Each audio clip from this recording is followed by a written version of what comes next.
தமிழ்நாட்டில் முதலில் டைடல் துவக்கும் போது தலைவர் கலைஞர் அதற்கு துறை அமைச்சராக இருந்து எல்காட் மூலமும் துவக்கப்பட்டதை தவிர இன்றைக்கு தகவல் தொழில்நுட்ப பூங்காக்கள் எல்கோசேஸ் மட்டும்தான் தகவல் தொழில்நுட்ப துறையில் இருக்கிறது.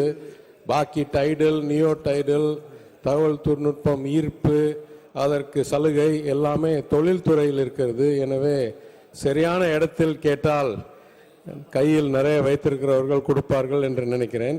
அந்தந்த துறையில் கேட்டால் அந்தந்த வகையில் வரும். இந்த துறையில் அந்த உரிமைகள் இல்லை என்றதை தெளிவாக கூறிக்கொள்கிறேன்.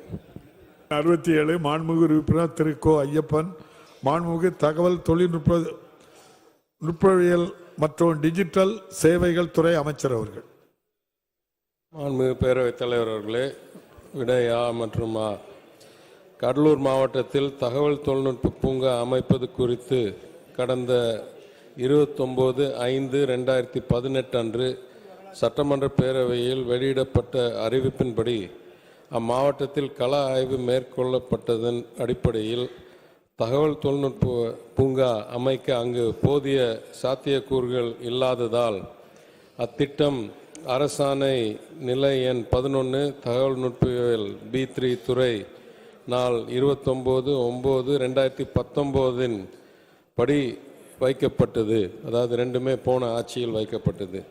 இருப்பினும் கடலூரில் அருகே உள்ள கொடுத்த விடையை படிக்கிறேன். சோழிங்கநல்லூர்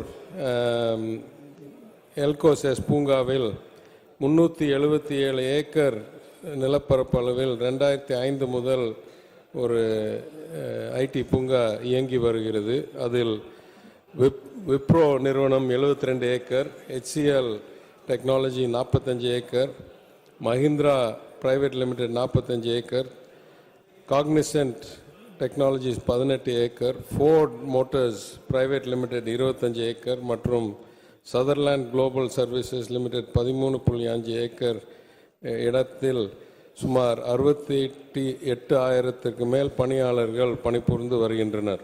மேலும் வளர்ந்து வரும் தகவல் தொழில்நுட்பம் மற்றும் தகவல் தொழில்நுட்பம் சார்ந்த இட தேவைகளை பூர்த்தி செய்யும் வகையில் 2.33 லட்சம் சதுரடி பரப்பளவில் இதே பூங்காவில் ஒரு புது கட்டிடம் கட்டி முடிக்கப்பட்டு விரைவில் திறக்கப்பட்ட உள்ளது என்றதை தெரிவித்து, எனவே எதிர்காலத்தில் கடலூர் மாவட்டத்தில் தகவல் தொழில்நுட்ப பூங்கா அமைத்திட தேவை ஏற்படின் சாத்தியக்கூறுகளின் அடிப்படையில் அரசு அதனை பரிசீலிக்கும் என்று தெரிவித்துக் கொள்கிறேன். மாண்புமிகு உறுப்பினர் கோ ஐயப்பன். மாண்புமிகு பேரவைத் தலைவர் அவர்களே, கடலூர் மாவட்டம் மிகவும் பின்தங்கிய மாவட்டம். மாவட்டத்திலே பல்வேறு பொறியியல் கல்லூரிகளும் அரசு கலைக்கல்லூரிகளும் மாணவ மாணவியர்கள் பயின்று வருகின்றார்கள். அவர்கள் பயின்று முடிந்தவுடன் வேலை தேடி சென்னை, பெங்களூர் போன்ற இடங்களுக்கு சென்று மிகவும் குறைவான வருமானத்திலே 20,000 30,000 கிடைக்கக்கூடிய வருமானத்திலே அங்கேயே தங்கி வேலை பார்க்கின்ற அந்த நிலையில் மிகவும் சிரமத்துக்கு உள்ளாகி கொண்டிருக்கின்றார்கள். கடலூர் மாவட்டத்தின் தலைநகரம்.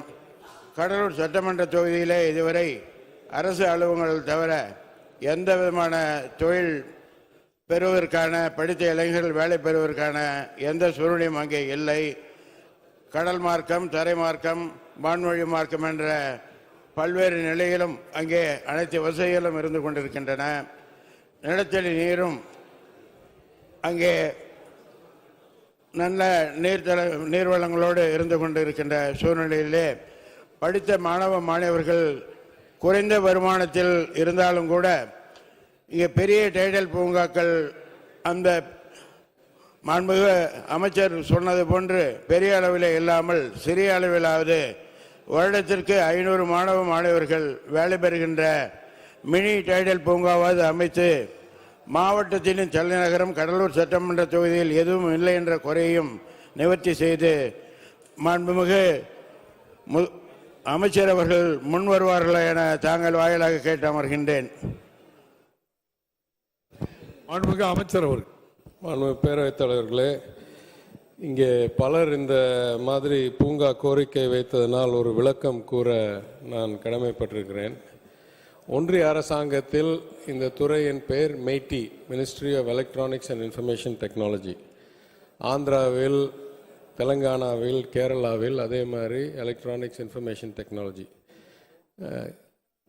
கர்நாடகாவில் electronics, information technology, biotechnology, science and technology. எனவே உள்ளடக்கிய துறைகளாக இருக்கு. ஆனால் தமிழ்நாட்டில் முதலில் டைடல் துவக்கும் போது தலைவர் கலைஞர் அதற்கு துறை அமைச்சராக இருந்து எல்காட் மூலமும் துவக்கப்பட்டதை தவிர இன்றைக்கு தகவல் தொழில்நுட்ப பூங்காக்கள் எல்கோசேஸ் மட்டும்தான் தகவல் தொழில்நுட்ப துறையில் இருக்கிறது. பாக்கி டைடல், நியோ டைடல், தகவல் தொழில்நுட்பம் ஈர்ப்பு, அதற்கு சலுகை எல்லாமே தொழில்துறையில் இருக்கிறது. எனவே சரியான இடத்தில் கேட்டால் கையில் நிறைய வைத்திருக்கிறவர்கள் கொடுப்பார்கள் என்று நினைக்கிறேன். அந்தந்த துறையில் கேட்டால் அந்தந்த வகையில் வரும். இந்த துறையில் அந்த உரிமைகள் இல்லை என்றதை தெளிவாக கூறிக்கொள்கிறேன். மாண்புமிகு உறுப்பினர் ஐயப்பன். மாண்புமிகு பேரவைத் தலைவர் அவர்களே, 2006 சட்டமன்ற உறுப்பினராக நியமிக்கப்பட்டது முதல் நான் இந்த கோரிக்கையை வலியுறுத்தி கொண்டிருக்கின்றேன். மிகவும் பின்தங்கிய மாவட்டம். அருள்கொண்டு மாண்புமிகு முதல்வர்களுடைய அனுமதி பெற்று மாவட்டத்தின் தலைநகரமாக இருக்கின்ற கடலூர் சட்டமன்ற தொகுதியிலே ஆங்கிலேயர் காலத்திலிருந்து ராபர்ட் கிளைவ் அவர்கள் இந்த கடலூரை தலைநகரமாக கொண்டு செயல்பட்டார்கள் என்ற நிலைகளோடு கடலூரிலே எந்த விதமான தொழிற்சாலைகளும் தொழில் பூங்காக்களும் சட்டமன்ற தொகுதியில் இல்லை. அனைத்து மாவட்ட தலைநகரிலும் நிறைய இருக்கின்ற காரணத்தினால் கடலூரிலே பயில்கின்ற மாணவர்கள் உதவிடும் வகையாக, ஏழை மாணவர்கள் உதவிடும் வகையாக கடலூர் சட்டமன்ற தொகுதியிலே ஒரு சிறிய அளவிலாவது தொழில் பூங்காக்களை அமைத்து மீண்டும் பரிவுடன் பரிசீலனை செய்து அதை ஏற்பாடு செய்வார்களா என்று தாங்கள் வாயிலாக மாண்பு அமைச்சர் அவர்களை கேட்டு அமர்கின்றேன். மாண்புமிகு அமைச்சர் அவர்கள். பேரவைத் தலைவர்களே, என் துறையில் இல்லாத அதிகாரமோ இல்லை திட்டமோ என்னால் செயல்படுத்த முடியாது என்றதனால் மாண்பு உறுப்பினரிடம் நான் கூற வேண்டியது, அவர் கோரிக்கை நியாயமான கோரிக்கை, அனுதாபம் எனக்கு இருக்குது. ஆனால் எந்த துறையால் இது செயல்படுத்த முடியுமோ அந்த துறையில் அவர் கோரிக்கை வைத்தார். அருமை அண்ணன் இங்கே வேளாண்மை துறை அமைச்சரும் கேட்டிருக்கிறார், அவர் மாவட்டத்துக்கு ஏதாவது செய்யணும் என்று. அருமை சகோதரர் தொழில்துறை அமைச்சர் எல்லாம் செய்து கொடுப்பார் என்று நான் கூறுகிறேன். விநாயகன்